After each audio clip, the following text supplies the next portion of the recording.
This is 10-4 study guide page 1, exercise number 3. They ask us to find the equation of the ellipse. They give us the endpoints of the major axis being at negative 8, 4, and 4, 4. So the first thing to do would be to graph that. So negative 8, 4, and then 4, 4. So that's the endpoints of the major axis, okay? So that is the widest part of the ellipse. Then it tells us the foci, the two focuses, or foci, are at negative 3, 4, and at negative 1, 4, okay? So negative 3 up 4, let's see, so negative 3 up 4 would be about there. And then negative 1 up 4. So they're all on this line. The foci always are right around the center, so we can already tell the center's got to be at negative 2, 4, because it was at negative 1, 4, and negative 3, 4.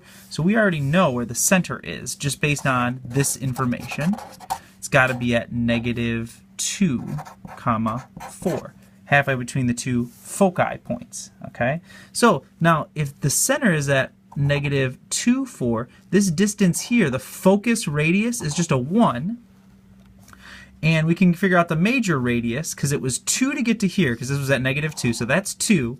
And then this was over 4, so 2 plus 4, that's a total of 6. So the major axis radius is 6, and the focus radius is 1. Now that's important because we need to find the minor axis radius in order to finish the equation. In order to do that, we need to think Pythagorean theorem, and 6, the major axis radius, is always the c part of the c squared. A squared plus b squared equals c squared. So I'll say a is 1. B is what I'm looking for. I'm trying to figure out what the minor axis radius is. I don't know that. And I'll say equals c squared. Okay, so thinking Pythagorean theorem, I'll have 1 squared plus b squared equals c squared, which in this case is 6 squared. 1 squared is 1 plus b squared equals 36. Subtracting 1 on both sides, b squared is going to be 35. Taking the square root on both sides, actually I don't even need to take the square root on both sides, because it's actually the squared number that's underneath the fraction. So when I'm thinking about this equation, I know the center is at the center is at negative 2, 4, so I can already fill that in. That'll be x plus 2 squared plus y minus 4 squared, and we know it equals 1. Now we got to fill in the bottoms. The x radius was 6 going the major axis from the center all the way to the edge. That's in the x left-right direction. So this will be a 36.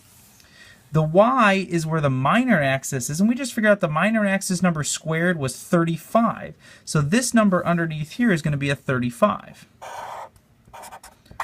And that's all we needed to do. So the focus distance helped us figure out the Pythagorean theorem setup to figure out that 35 to get the other denominator.